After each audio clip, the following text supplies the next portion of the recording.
àwa tí à ń béèrè ìbéèrè nípa bí a ti ń dóko bíbèjì, a mọ̀ wípé a ti ṣàlàyé lórí ètò wa bá a ṣe ń dóko láti bí ọmọ ọkùnrin àti ọmọ obìnrin. Àmọ́ ní ìbejì, ó jẹ́ nǹkan tó ṣe wípé kò sí ọ̀nà kan pàtó tá a fi lè dóko bí. Ìdí tó fi rọ ìmọ̀ sáyẹ́ǹsì lọ́rùn láti lè manipulate pé a fẹ́ bí ọkùnrin àbá fẹ́ bí obìnrin, ó ní àṣírí àwọn chromosome tó ń fọ́ọ̀mù àwọn ọmọ yìí tí Ọlọ́run fi hàn wá.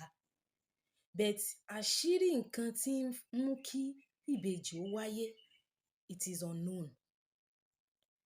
Ọkùnrin kàn jẹ́ bàbá ọmọ ni, obìnrin gangan nìyá ìbejì. Torí àwọn cell division tó ń ṣẹlẹ̀ nínú tí ìbejì àbí ìbẹta àbí ìbẹrin àbí jù bẹ́ẹ̀ lọ fi ń wáyé, inú obìnrin ni ti máa ń ṣẹlẹ̀. Kò sí ọ̀nà kan pàtó tá a fi ń dóko bíbèjì. Kò sí bó bá ṣe dóko rẹ̀. Kódà kó ṣe wípé ọkùnrin gan ò fi bẹ́ẹ̀ ní agbára tó pọ̀, tó bá lè struggle láti ejaculate, tí sperm rẹ̀ sì rápálá débi tí ẹyin obìnrin wà. Tí ó bá wà nínú ara obìnrin yẹn láti ní ìbejì, ó máa bí ìbejì. So kò sí lọ́wọ́ bọ́kùnrin ṣe àbí àkókò tẹ́ ṣe àbí ovulation, gbogbo àwọn nǹkan tá a máa ń sọ ní pé bá ṣe ń dóko bí ọkùnrin àti obìnrin. Àkọ́kọ́ ní àwọn ìbejì tá à ń pè ní monozygotic twins, tó jẹ́ àwọn ìbejì tẹ́ pé wọ́n jọra wọn. Gbogbo wa la mọ̀ wípé gbogbo obìnrin àgbáyé ìní máa ń release ẹyin ní oṣooṣù tá à ń pè ní ovulation. Ẹyin tí obìnrin bá release ní oṣù tó bá jẹ́ ẹyin ẹyọ kan, tí ẹyin yẹn tó sì fertilize, ẹ má jẹ́ á gbàgbé wípé tí ọkùnrin bá ejaculate, science sọ fún wa wípé millions of sperm, ẹgbẹẹgbẹ̀rún sperm ìní bẹ nínú semen tí ọkùnrin tó dà sí ara obìnrin. Ẹyọ kan nínú rẹ̀ tó bá kọ́kọ́ dọ́dọ̀ ẹyin, iná ni ó dọmọ tá à ń pè ní fertilization.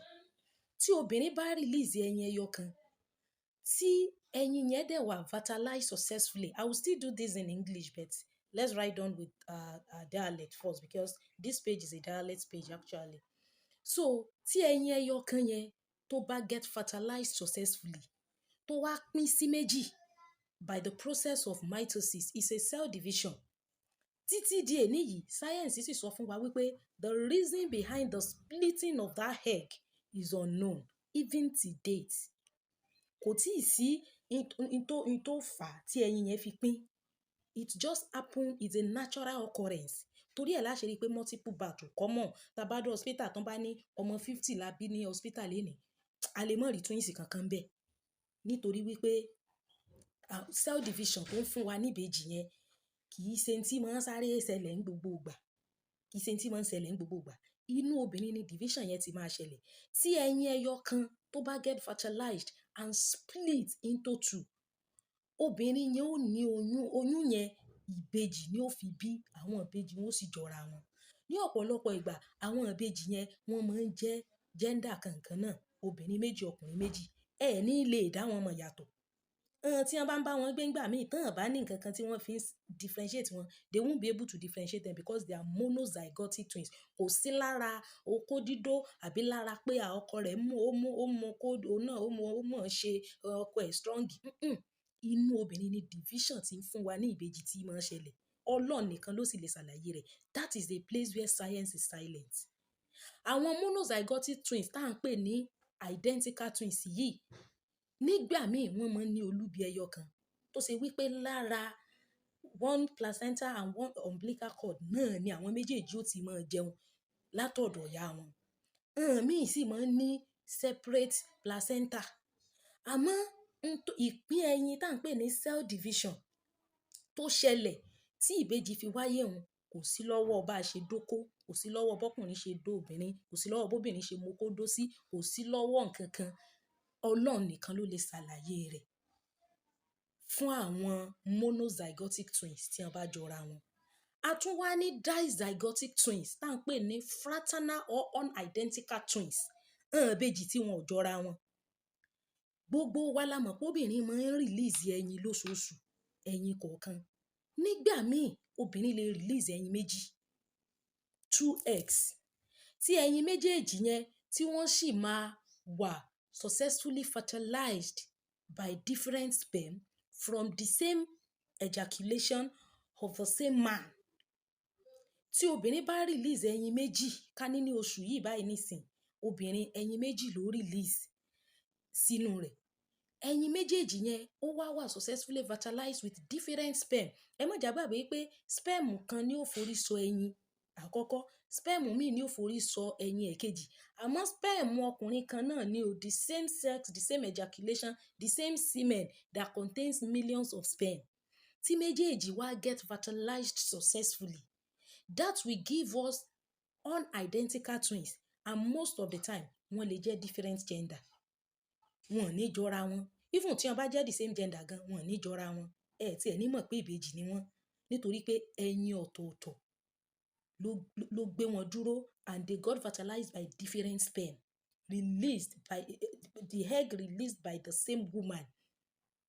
That is unidentical twins, or we call them fraternal twins, or we call them monozygotic twins. That is the scientific name for them.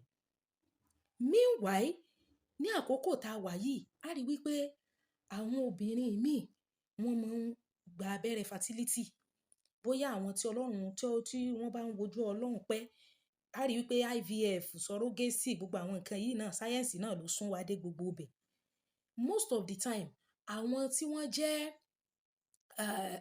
egg producer tó máa ń fertility producer tí wọ́n máa ń tó jẹ́ fertility doctors, wọ́n máa ń implant àwọn multiple ẹyin fún àwọn tí wọ́n bá ní àwọn ń wá ọmọ. Kán lè reduce the chances of failure of àwọn nǹkan yẹn, wọ́n lè implant ẹyin méjì wò pé tí kan ò bá ṣe, ìkan ó ṣe. Successfully, Ọlọ́run lè wá bá wọn ṣe kí méjèèjì ó wà successful. Ilé ṣe rí àwọn míì tí wọ́n ní wọ́n bí bẹ̀rin, ẹlòmíì bí bẹ̀fà, ẹlòmíì bí bẹ̀ta. Àwọn èèyàn lè lo oògùn fertility, the likes of gonadotrophic drug and all of that. Ìyẹn máa ń stimulate gonad ni. Ṣùgbọ́n láyé àtijọ́, nígbà tí ò tí sí gbogbo pàǹpá gbabẹ́rẹ́ fertility ṣe gbogbo àwọn nǹkan yẹn, àwọn ìbejì máa ń wáyé naturally ni. So fún àwa tí ṣe mọ̀ pé mo sọ pé àwọn ìbéèrè tá à answer lórí voice note tó jẹ́ general question, that we are going to answer it generally. Pé Estabose bá la ṣe ń dóko bí ìbejì, nígbà tẹ́ ti sọ bá ṣe ń ṣe tọkùnrin àti dóko bí ọkùnrin, dóko bí obìnrin, ó yẹ kí ti ìbejì wà. Kò sí ìbejì nínú, kò sí lọ́wọ́ bàbá ṣe dóko. Inú obìnrin ní tí máa ń ṣẹlẹ̀. Then ìtún máa ń wà hereditary. Obìnrin tó bá bí ìbejì tí ẹ̀jẹ̀ pólé bí ìbejì ń bẹ nínú rẹ̀ tó ní tendency, ó ṣeé ṣe kí ọmọ rẹ̀ náà bí ìbejì tàbí bẹ̀ta. Ẹ má sì jẹ́ ká gbàgbé pé cell division tá a ṣàlàyé rẹ̀ yìí, a sọ pé mitosis tó jẹ́ example of cell division tó pín tí ẹyin ti already get fertilized kó tó divide. That particular egg can divide into 3. Ó lè pín sí mẹ́ta, ó lè pín sí mẹ́rin, nígbà míì ó sì lè pín sí mẹ́jọ. Ẹ rí pa a máa ní twins, a máa ní triplets, sextuplets, quadruplets, quintuplets and so on. Iye ìpín tí ẹyin yẹn bá pín sí, the nucleus of the cell, division of the nucleus, iye ìpín tó bá pín sí iná ni iye ọmọ tí ó wà. Nígbà míì tóbìnrin míì bá lóyún bí ọ̀sẹ̀ mẹ́rin, which is 4 weeks, ìgbà yẹn ó ṣeé ṣe kí scan ó gbé jáde. Because nígbà míì tí implantation bá ṣẹlẹ̀ ní fallopian tube, ó ṣeé ṣe kí division yẹn ó mọ́ tí ì ṣẹlẹ̀. Ẹlòmíì bá tún lọ rè ya scan, wọ́n lè ní wọ́n tún rí ìbejì nínú rẹ̀ tó sì ṣe pé wọn ò rí tẹ́lẹ̀. Bẹ́ẹ̀ gbogbo àwọn division yìí máa ń ṣẹlẹ̀ at the very early stage of pregnancy. Inú obìnrin ni, torí ẹ̀ ni mo sọ pé obìnrin gangan ni ìyá ìbejì àbí ìyá ìbẹta. Ọkùnrin kàn jẹ́ bàbá ọmọ ni, nítorí tí tọkùnrin ni kó ti fún obìnrin ní sperm, inú obìnrin ni ìpín yẹn ti máa ṣẹlẹ̀. Kò sí bí sáyẹ́ǹsì ṣe lè ṣàlàyé rẹ̀. Because as at yesterday, when I was concluding research on this, you have to, this knowledge have been right from a long time that tó ti ń kàwé nípa ẹ̀, but research is a continuous process. Pé ó ṣeé ṣe kí àwọn ọ̀jọ̀gbọ́n mi, àwọn professor mi, kí wọ́n ti ṣèwádìí dé level pé kí ni tó okùnfà ìpín ẹyin cell division yẹn, kí ló fà. As at yesterday, we were still told that the reason behind the splitting of that egg is still unknown. Kò sí ẹni tó mọ̀, Ọlọ́run nìkan ní í ṣe. That is a place where science is silent. Àwọn ibì kan wà tí ìmọ̀ sáyẹ́ǹsì tí ò lè ṣàlàyé rẹ̀ tán. ebi tí ó ti exist là ń study. Gbogbo àwọn tí wọ́n jẹ́ àwọn ọ̀jọ̀gbọ́n, àwọn professor, àwọn ọ̀mọ̀wé tí wọ́n ti kàwé ré kọjá ewé tí wọ́n sọ pé kò sọ́lọ́run, wọn ò mọ nǹkan tí wọ́n ń sọ. A mọ̀ wípé ìmọ̀ sáyẹ́ǹsì jẹ́ ìmọ̀ ìjìnlẹ̀ tí ò lè mú ká jẹ́ òpè. Àmọ́ àwọn nǹkan kan wà tí sáyẹ́ǹsì ò lè ròyìn, tí ò lè ṣàlàyé rẹ̀. So division of the nucleus, which is mitosis, tó pín fertilized egg sí méjì tá a fi ní identical twins or triplets or quadruplets or triplets, kò sí ẹni tó lè ṣàlàyé kí ló fa ẹyin yẹn tó fi pín. Fine, èèyàn tó bá wù láti bíbejì ó lè lọ rí dókítà, but nígbà míì àwọn abẹ́rẹ́ fertility míì lódìlódì náà máa ń ṣiṣẹ́. Ìwọ tó bá ti bíbejì tẹ́lẹ̀ tó tún lọ gba abẹ́rẹ́ fertility, ó kàn bíbẹ̀ arìn ni, because those àwọn míì ní gbogbo àwọn abẹ́rẹ́ yẹn, bẹ̀ àwọn míì máa ń ṣiṣẹ́ extra iṣẹ́. So having twins or triplets is the natural phenomenon that happens in the body system of the woman, and it's only God that can tell us, or that can tell us the mystery behind it. Ṣóyé wa. Ẹ má jẹ́ kí á gbàgbé Ọ̀yọ́ Model Alternative Therapy. Wọ́n ta àwọn àgbo tí ó máa ń cure infection, tó máa ń cure àwọn erectile dysfunction, gbogbo àwọn obìnrin tó tún ní problem with wetness and all of that. Ẹ já pé Ọ̀yọ́ Model Alternative Therapy sí 08068220707, 08068220707. Ọ̀yọ́ Model Alternative Therapy ni a máa já sí. Mi sọ pé wọ́n ń tàgbò òbejì o, kò ságbo òbejì o. Tí Ọlọ́run tó bá wà nínú àkọọ́lẹ̀ èèyàn pé èèyàn ó bí bejì, èèyàn ó bí. Àmọ́ ohun tó ṣẹlẹ̀ nínú òun nìyẹn. Ẹnìkan lè máa béèrè inú ẹ̀mí rẹ̀ pé kí ló dé tí a fi máa ń ní àwọn ìbẹ́ta tí méjì ó jọra wọn, tàbí tí àwọn mẹ́tẹ̀ẹ̀ta ó jọra wọn tí kan ó yàtọ̀. Ẹ má jẹ́ ká gbàgbé pé a ti sọ pé bá release ẹyin méjì tí obìnrin release yẹn nísìn báyìí, tí méjèèjì bá get fertilized by two different sperm from the same semen of the same man, the same sex, you understand? Ẹyin méjèèjì tó fertilize yẹn, ìkan lè pín sí méjì kíkejì ó má pín tiẹ̀. That is going to give us triplets tí méjì máa jọra wọn tí kan ò sì ní jọra wọn. Nínú studies yìí náà láti rí, mo rí interview woman kan pẹ̀lú BBC News. Ìyá yẹn bíbejì, ìkan dúdú ìkejì sì jẹ́ àfin, ìbejì sì làwọn méjèèjì. Ó ṣeéṣe kó ṣe pé after tí cell division yẹn ṣẹlẹ̀, tàbí kó yẹ pé it's not even cell division, tẹ́ pé the woman releases 2 eggs and the 2 eggs got fertilized by 2 different sperm from the same semen, and the first was mutated, the other was not mutated. Ó lè ṣe mutation ló jẹ́ kí the other one yẹn jẹ́ àfin, kí ẹnìkejì jẹ́ dúdú.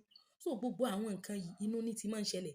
Bẹ́ẹ̀ ní ìgbàkúgbà tẹ́ bá ti rí àwọn ìbejì tí wọ́n bá jọra wọn, tí wọ́n dẹ̀ jẹ́ the same gender, ẹ ti mọ̀ wípé àwọn monozygotic twins tó yẹ pé ẹyin kan ló get fertilized and it was successfully divided into 2. Ó split sí méjì. That is a natural phenomenon. Bẹ́ẹ̀ ni. Àwọn ìbejì míì sì máa ń wà tó ṣe wípé wọ́n ó jọra wọn, wọ́n ó sì wá ní olubi ọ̀tọ̀ọ̀tọ̀. Bọ́lọ́run ṣe tiwọn nìyẹn. Ṣùgbọ́n ní ti pé bá ṣe ń dóko bíbejì, kò sí special way tá lè fi dóko bíbejì, àfi tí Ọlọ́run bá kọ mọ́ wa pé a bí ìbejì. Ẹ ṣeun gan. Gbogbo àwa tí a ń béèrè nípa pé mo ti wá tipẹ́, it is well with me. Mo try láti ṣàlàyé nípa nínú live stream tí mo ṣe recently pé mo try láti put some things together and I needed to get myself back. And thank you for those of us who prayed for me, who stood by me, who supported me. Thank you so very much. So by the grace of God, I'm back now. Then gbogbo àwọn ìbéèrè yòókù tá a ní, a máa gbìyànjú láti máa dáhùn rẹ̀. Bẹ́ẹ̀ ni. Ẹ ṣeun gan.